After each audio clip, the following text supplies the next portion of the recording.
Hello, students. Well, today we have Chapter 10 coming up, the test. I hope you're ready for it.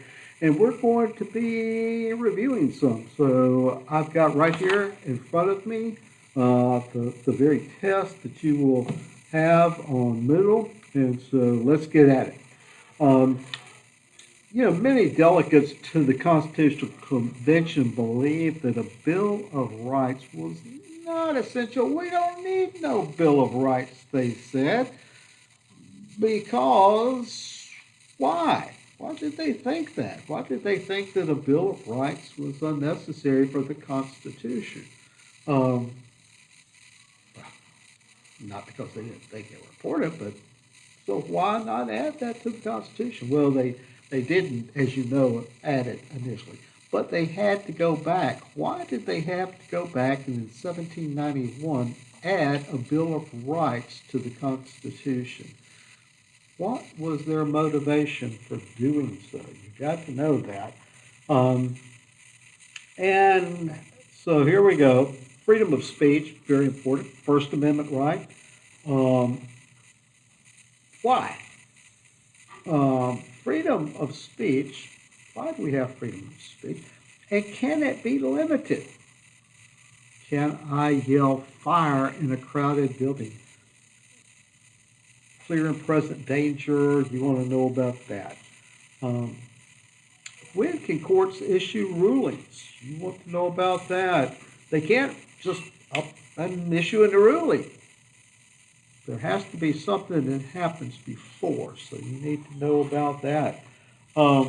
Which amendment enabled the Supreme Court to rule that much of the Bill of Rights applies to the state? There's a little term we use called incorporation.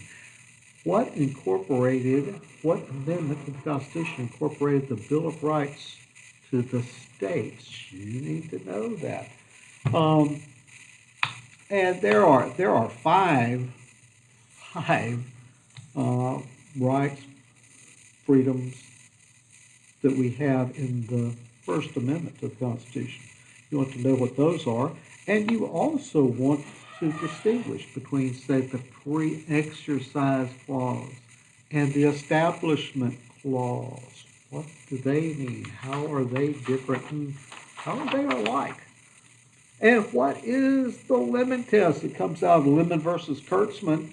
And what is the Lemon test? You want to know that. New York Times versus Sullivan. That's a big case. You want to know about that case and what it did. And then what's the difference between libel and slander? Can you differentiate between libel? Is he guilty of libel or is he guilty of slander? What's the difference? There is a difference. How about treason and sedition?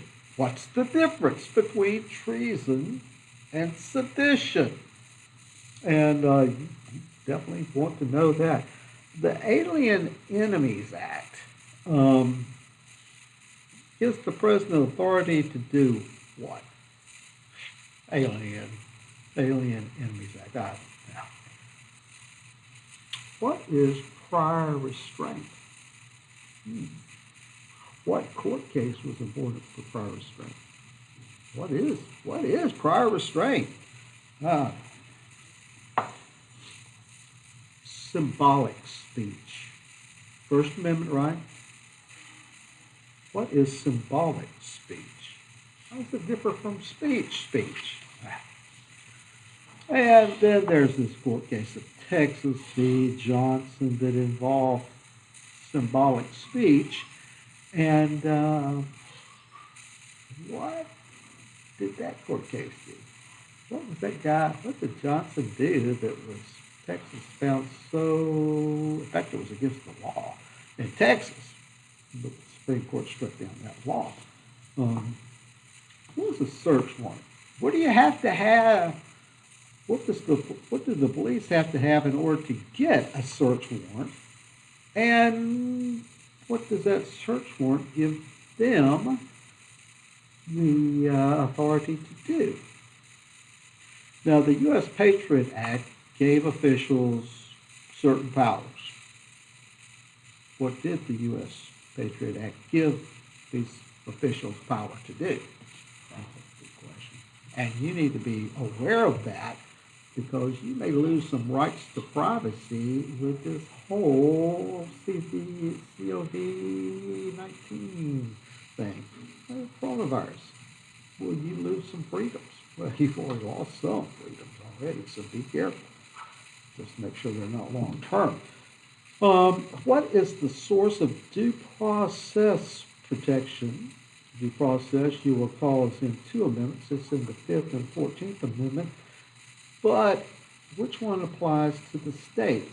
In other words, which one applied due process to the states? Was it the 5th or was it the 14th? This is a good one.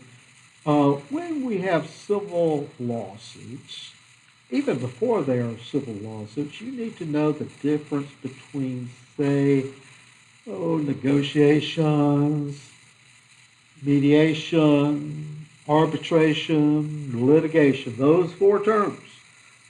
Once again, negotiation, mediation, arbitration, and litigation.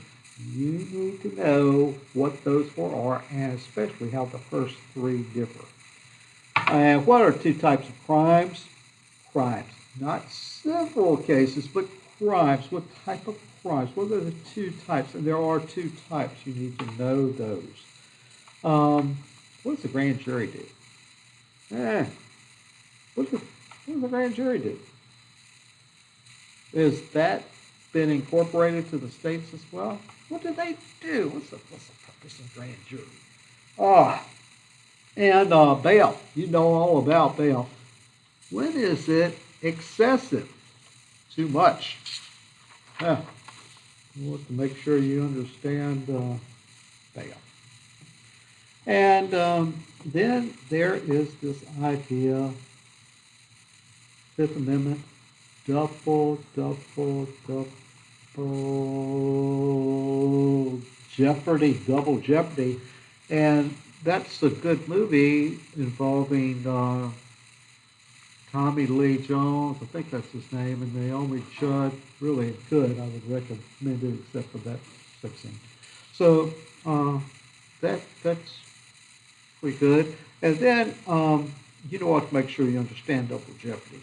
And what is another term for the death penalty?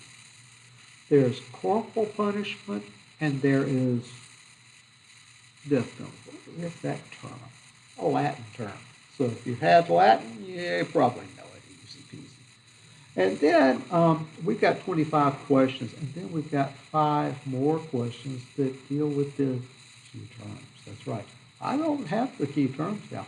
You have to provide the key terms. They are short answer questions, and they deal with things like what happens if the police get some evidence that you created the crime. Let's say you're driving down the road and they pull you off because you have a busted headlight. And so they pull you over, give you a ticket, and the policeman says, he looks kind of funny. Hey, how about opening your trunk for me? And you say, no way. I'm not opening that trunk. I'm not doing it. You're not seen in there without a warrant. And so he says, step out of the car. You step out of the car. He grabs your keys. He goes to the trunk. He opens the trunk, and there is a 9mm Glock sitting in the trunk. Well, it just so happens that somebody has just been shot with a 9mm Glock. And they tested, sure enough, it's that gun. So you are charged with murder. Can they admit that evidence? Can they put that evidence in there? What if they decide they cannot enter that gun as evidence? And I wouldn't think they would. they could. I don't think they can because you didn't give them permission and they did not have a search warrant to look in your trunk. What would they call that evidence that they cannot include in the trial? What's the term? And then there are a couple of ways of doing due process. You want to know what is the difference between substantive due process and procedural due process. I would know those. And if a judge doesn't show up, if a jury doesn't participate in a trial, instead the judge decides guilt and innocence, what is that called? And then again, civil law, criminal law, you need to know the difference between that. Let's see, probable cause, you want to know that. And again, what is the difference between treason and sedition? I keep getting confused on those. And if you know all those, civil liberties, civil rights, you're going to do really well on this test. And I believe you will. You have a great day. Test is on Monday, and I'll see you a little later.